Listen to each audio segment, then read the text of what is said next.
పేదవాడికి కార్పొరేట్ వైద్యం అందాలంటే ఆరోగ్యశ్రీ ఉండాల్సిందే. ప్రజలకు, ఉద్యోగులకు 85% ఉపయోగకరం. సమాజంలో ప్రజలకు ఎన్టీఆర్ వైద్య సేవ అమలు చేసే బాధ్యత మాపై ఉంది.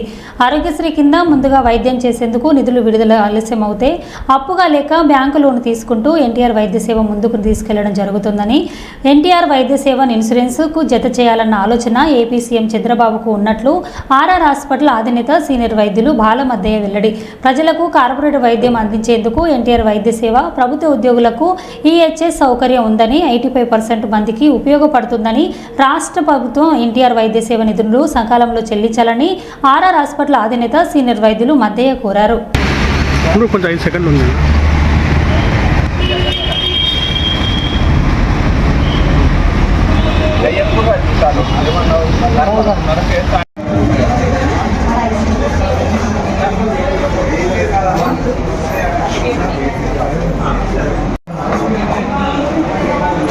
మగ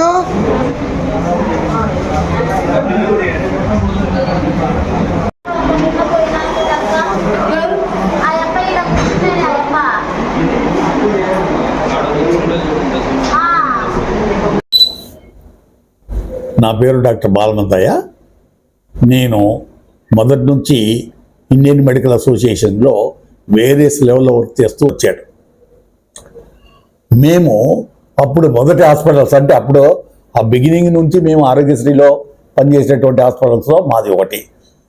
అప్పుడు ఎక్సలెంట్గా అంటే ఎంత బాగా పనిచేసామంటే మేము కూడా అంటే పేదవాడికి సర్వీస్ చేయాలని మేము, గవర్నమెంట్ పేదవాడికి సర్వీస్ చేయాలని వాళ్ళు ఆ ఉద్దేశంతో పెట్టారు కాబట్టి బ్రహ్మాండంగా చేశాం.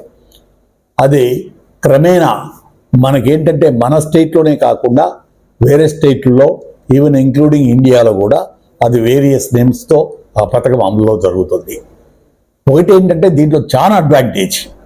దీన్ని దగ్గర అంటే ఎంప్లాయీస్కు ఈహెచ్ఎస్ ఉంది, వీళ్లకు ఎన్టీఆర్ వైద్య సేవ ఉంది. అందరూ కలిపి దగ్గర 85% of the people in the society దీంట్లో కవరేజ్ అయిపోతున్నారు.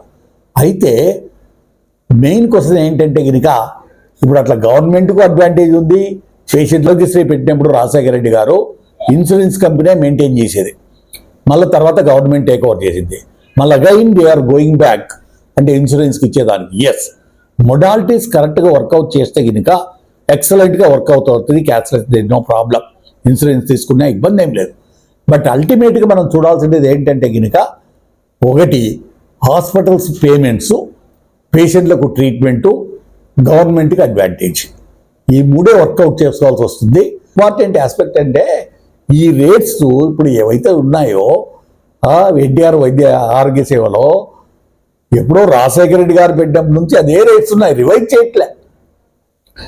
ఇప్పుడు ఆ కాలంలో దీంట్లో రేట్స్ ఎట్లున్నాయి, ఈ కాలంలో రేట్స్ ఎట్లున్నాయి, ఒకసారి గవర్నమెంట్ అయినా ఆలోచన చేయాలి. వీళ్ళు ఎట్లా చేస్తారు, వీళ్ళకి కూడా దీంట్లో సర్వైవల్ ఉండాలి కదా అనే ఉద్దేశం ఉండి వాళ్ళు కూడా ఆలోచన చేసి మా గురించి ఆలోచన చేసి ఎస్ వాళ్ళు కూడా కొంత వెసులుబాటు ఇద్దాము.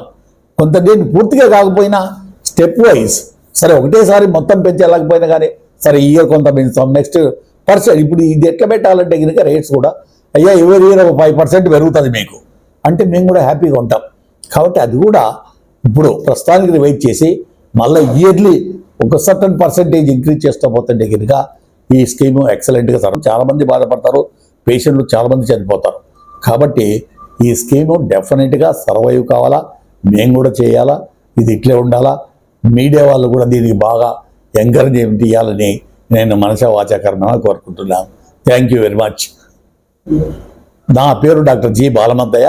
నేను ఆర్ఆర్ హాస్పిటల్ అధినేతను. నేను దీంటి ఇండియన్ మెడికల్ అసోసియేషన్లో సెంట్రల్ వర్కింగ్ కమిటీ మెంబర్గా పనిచేస్తున్నాను. నేను దీంటి ఈ ఐఎంఏ యాక్టివిటీస్లో డాక్టర్స్ అసోసియేషన్స్లో యాక్టివ్గా ఉంటాను. దాంట్లో లయన్స్ క్లబ్ మెంబర్ కూడా పనిచేశాను. నేను గవర్నర్గా వర్క్ చేశాను లయన్స్ క్లబ్లో.